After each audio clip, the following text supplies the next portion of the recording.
Hello everyone, watch this review here with my news and updates for the month of August, or Augusto, as I'm sure some people call it, 2012. Now, July had a ton of stuff happening, some big reveals and all that, because first off, it had San Diego Comic-Con, and second, because Wonder Festival the Summer Wonder Festival had began.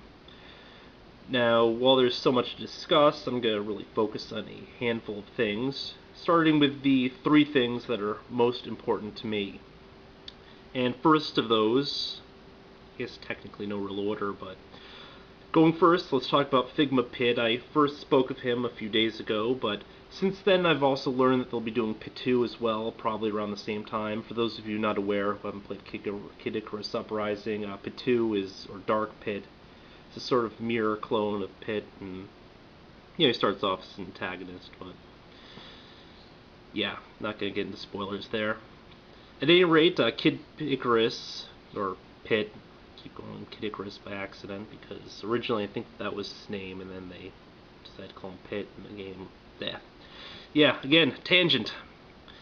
But he has a really intricate / interesting character design, so he'll look great in the line. Can't wait for that to come out, and it's really a good scale for it as well, because it's not quite as small as the 3 3/4 inch stuff, but then again it's going to be smaller than the 6-inch stuff, so keeps things interesting. Well, in this case, because you can scale them against landscapes and various larger sized monsters when you're setting up displays, or just have them on the shelf next to them. The second big thing, which I've spoken of a few times now, is the pre-orders for the Superboy and Miss Martian. Back when Mattel canceled the line, the Young Justice line that is, the first thing that ran through my mind is they never even made a Miss Martian. And it's a pretty big oversight, given that by the end they'd started making Batman, and then they had a Sportsmaster. Sportsmaster is understandable, but Batman, you haven't even done a Miss Martian. Yeah. And then, of course, they, rather than give us the costume for Superboy, they released him in his solar outfit / the thing they wore in his first appearance. I can't remember what it was. It might have been like a recovery suit or something, so that's kind of cool as well. I mean, I definitely did want to pick up that look for the character, although honestly, I probably would have been better off waiting for him to get a more realistic look, because that's also basically what he wears in the normal comics. Miss Martian, definitely a big one though, because she's unlikely to have seen, I guess, release in any other line. Well, I guess probably not entirely out of the question, since she is actually in the comics at this point, but still. Definitely things to look forward to. It's made to order, it's a pre-order. I guess they have a minimum number of orders before they even go ahead with this, so, I mean, if you're interested, definitely check it out. It goes live, I guess today is the day that I upload this, and, excuse me.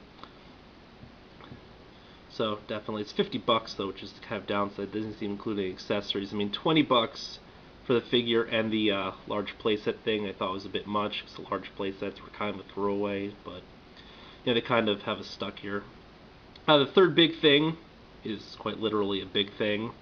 It's Granomir, keep forgetting his name. I don't really remember the character, but he's a giant dragon. He's even bigger than, I think, Megator and stuff, so that's going to be really, really awesome. Can't wait to pick him up. Unless he's really, really pricey. I mean, something like this, you'd almost expect going for like $100. I don't know if I think I'd probably still pick him up for just $100, but I think the other oversized were around 50, so maybe he might not be much more than that, although he's clearly using a lot more plastic, so it's kind of iffy. Very, very cool looking design. Look at that. I just can't wait to have that sitting on the shelf, or hell, I might need to buy a chair for him. That thing's huge. You will notice that he's got hinged hips, which is the only thing I kind of don't like about it. I guess it's just for stability, although I doubt he's going to be able to stand anyway, so it's kind of academic. I mean, look at the rest of the body there. It's just ginormous, and those tiny little chicken legs. Nah. Now, at the time of my previous SDCC coverage video, some news wasn't available yet. In particular, Hasbro hadn't done their Marvel panel.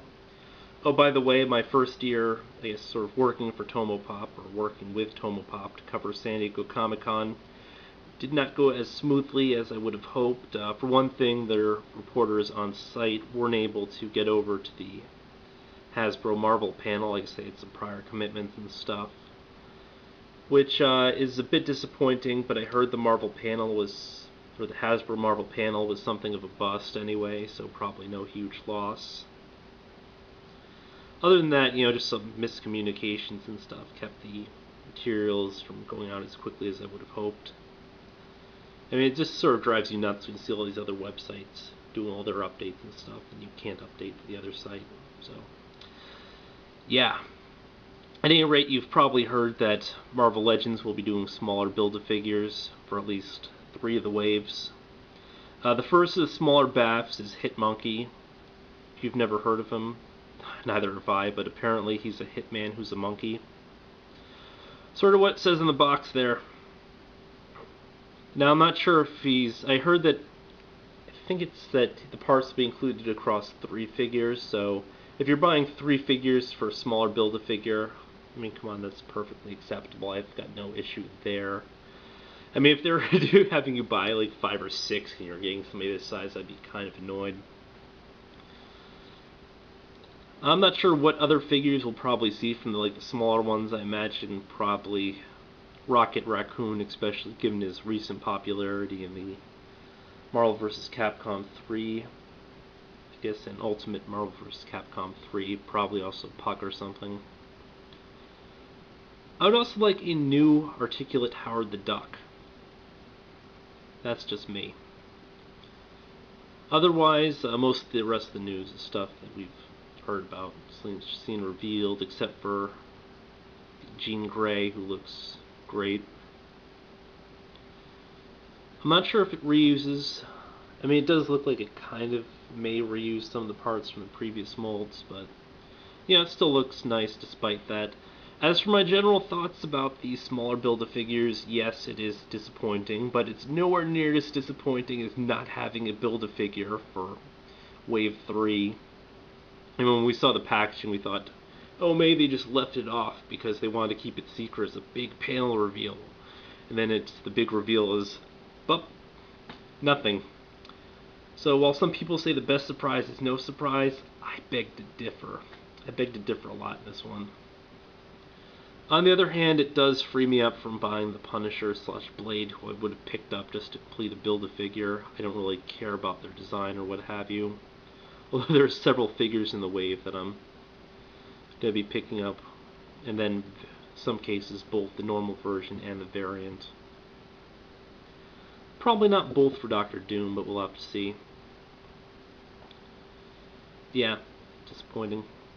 The other thing is we did see more for the Masters of the Universe Classic stuff, including Ram Man, who also is very exciting. One of my favorite Masters toys as a kid,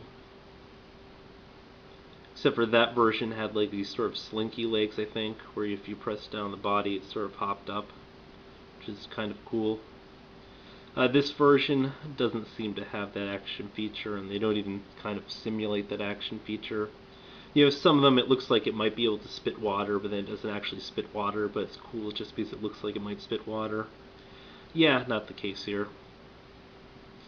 Apparently he has both a masked head sculpt and unmasked head sculpt. I think that was it. Yeah. And I kind of like it. It reminds me of the look from the Chief from Freakazoid. The Please Chief, I forget what his name is. Yeah. Over the weekend, I finally caught The Dark Knight Rises, and without going into too many spoilers, or at least any spoilers not found within the synopsis, basically, I thought it was, I guess, pretty decent. I was surprised by some of the performances, but at the same time, I don't feel it was anywhere near as good as The Dark Knight. It was better than Begins, though, but I really didn't like Begins at all. First off, the film is very, very exposition heavy. I mean, rather than leave a fair deal of ambiguity any place, at some point characters will always mention how they feel, why they feel that way, and everything else, and it just drove me nuts. I mean, I imagine they could have cut down on the 2 hours, 40 minutes runtime to maybe a 90-minute film had they gotten rid of most of the generally useless exposition. Then, of course, they tried to build in too many subplots and far too many themes and other stuff. I mean, some of the themes were cool, but at the same time, I didn't really find them compelling. One of the sort of big ones is victory has defeated you and stuff like that. In that, after Batman wins his big struggle, he sort of retires into the background and stuff. And in terms of like Gotham itself, sort of after it gets a handle on crime and everything, people are growing complacent, which allows things like Bane to just show up and take things over. I think Captain America said it best, and I originally saw the quote in Marvel vs. Capcom. The price of freedom is constant vigilance or everlasting vigilance or something. I think it was eternal vigilance. I mean, it's definitely sort of the case. You can't just sit back and let things jump up on you, because that's how Rome and stuff fell. Well, one of the reasons. Now, I was initially really skeptical on both Tom Hardy as Bane and Anne Hathaway as Catwoman. In general, both performances were better than expected. Part of my apprehension was because Anne Hathaway I sort of regard more as a young actress. I see her more as like a girl/teen. This is sort of when she's going, and her roles are kind of becoming more of a woman as opposed to like, say, The Devil Wears Prada, where she plays like an intern and stuff. And she didn't play quite the flirty, coquettish, sexy Catwoman that some other people have in the past. But she did do a fairly decent job of it, and she looks great in a full body leather suit. Although it's crazy because like the whole time I was seeing her in that outfit and stuff, I was thinking, there's a figure of this, and I still haven't seen it in retail. Because I mean, the costume itself just really reminded me of the texture and stuff of the figure. Or maybe it's just really good merchandising. I mean, who knows? One of the other big things that bugged me was the voices. Now, Batman's voice was kind of goofy in The Dark Knight, but the entire time he was talking in this film in the Batman voice, all I could do was see like a Sean Long standing there in like the Batman costume and stuff. It's just a really, really goofy voice. I don't know why they go for it. The other really stupid voice was Tom Hardy's as Bane. Now, it originally sounded stupid in some of the leaked materials, but I guess they may have auto-tuned it a bit. It still sounds goofy as hell. Sometimes you can't entirely make out what he's saying, although you can kind of get the gist of it. The other thing about Tom Hardy that was initially a little, I don't know, I guess apprehensive about, is that he wasn't the correct size to play Bane. And while I still think that he's sort of small for the role, both in terms of height and muscle mass, he actually did kind of rock the look better than I thought. The one issue is like that tactical vest that he wears all the time. Kind of makes the character look a little bit trimmer than he should be, but when you see him, well, I'm not going to spoil but when he's going shirtless and stuff, he's got a different body type, but their size and stuff does look like something that could easily overpower Batman just in a crazy fight. And, he does have a few decent fight scenes in this, which is cool.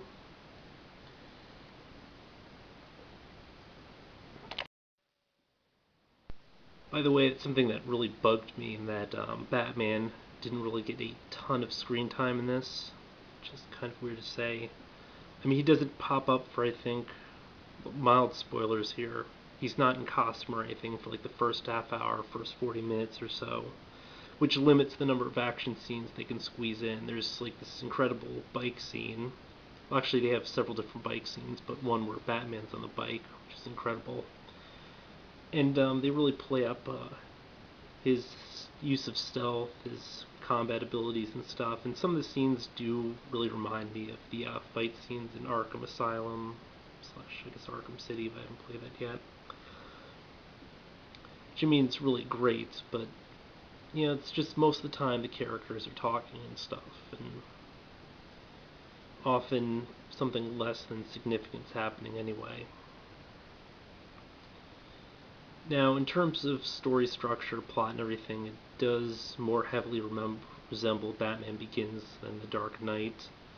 In fact, in many ways, it almost feels like a direct sequel to Batman Begins, except for the fact that they reference just minor details about The Dark Knight, like the Harvey Dent Act, or just the Dent Act, stuff like that, which sort of, I guess, set some of the events in motion, but both the pacing, just the lack of cohesion and stuff, really fits more under Batman Begins. Although, you know, in many regards, I know I'm getting terribly off tangent here, much of Bane's activities kind of reminded me of how they portrayed the Joker, where they've got these crazy bat crap plans, and you know, there's sort of many of them are, you know, just kind of overly convoluted, very over the top. You know, there's an element of style to it. And of course, there is some corollary. No, that would be spoilers. Now, besides the sort of main characters, they do introduce a young officer, John Blake, in this, who is getting a figure in the Movie Masters line. Basically, he's the well, originally I was like kind of put off by him and stuff, but he's really a unifying element for the film because he goes through, or goes to many of the film's characters and sort of interacts with everybody when certain characters are out of the picture in a given moment. And I don't know, I mean, it almost seemed like a role that would have been better filled by just Jim Gordon, just had Gordon go around doing this stuff, but whatever.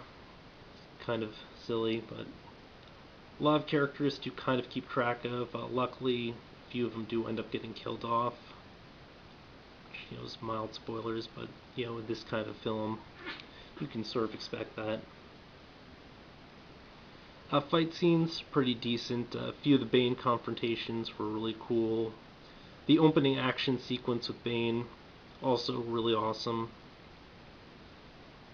I mean, there's just so much, you know, just little negative points for this film that really bug me, like the ending and stuff.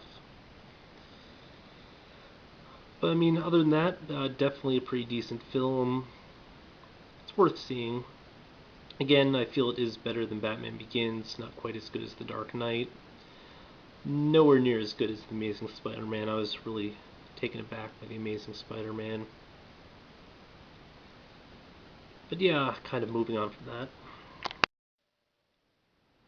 Recently I reviewed two figures, and I kind of have updates for each. Don't feel like making separate add-ons to those videos, so I'll just quickly mention those things here. First off, the Lightning Gremlin.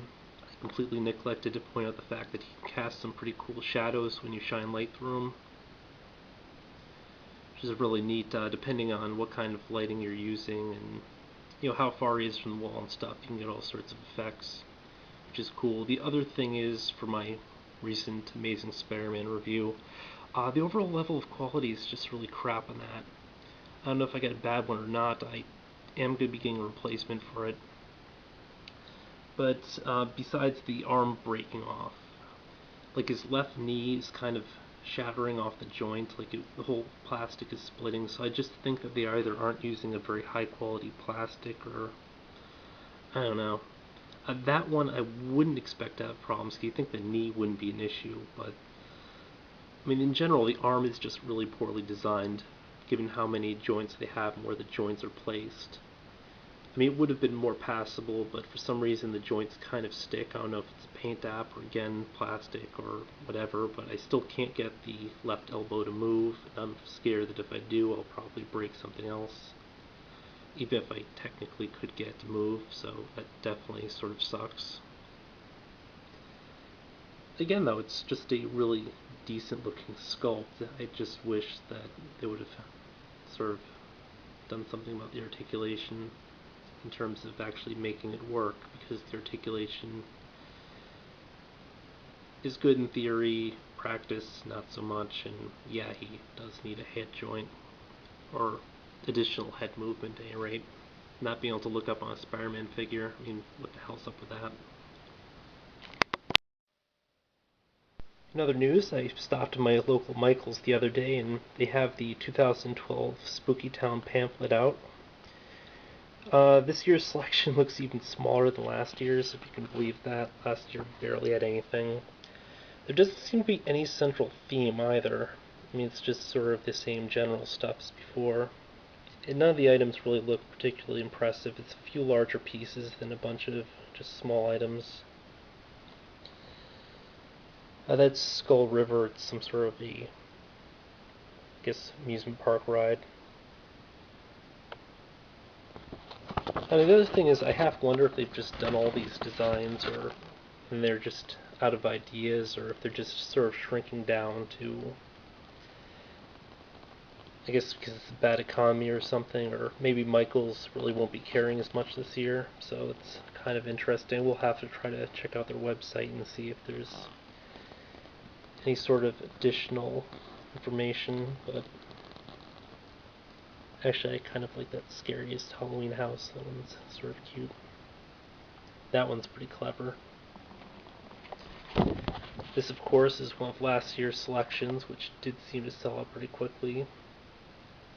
The Haunted Grove, I might pick it up this year when it goes on. Well, I guess when it's at least partially marked down. I'll probably wait for the 40% off. I think last year I was trying to wait for it to be 60% off and sold out before it hit 50. Yeah, I'm cheap like that.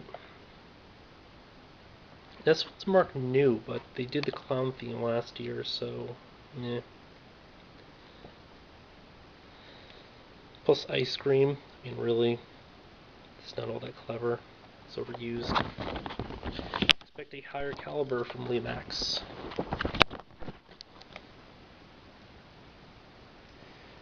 The Tomb Sweet Tomb is a really cool looking one.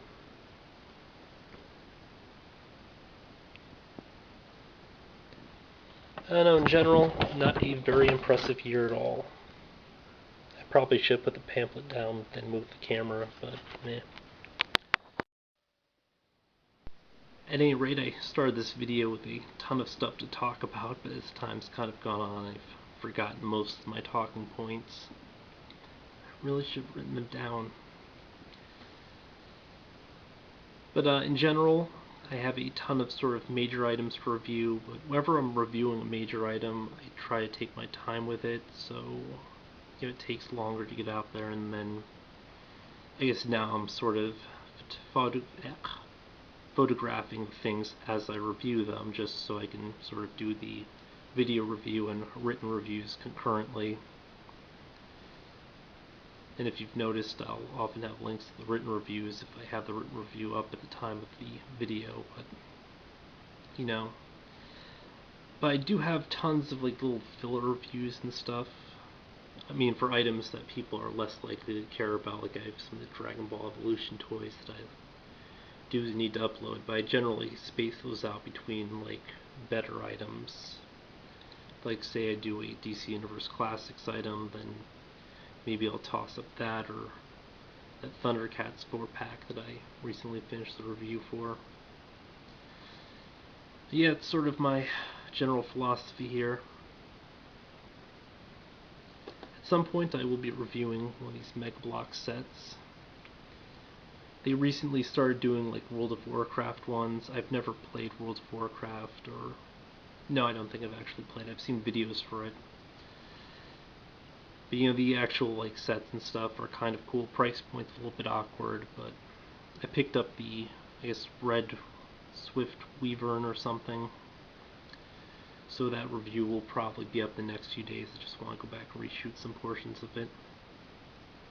And then of course Samus will be reviewed as well in the near future, as will Captain Boomerang, before he shot the primer there. But yeah, until next time folks.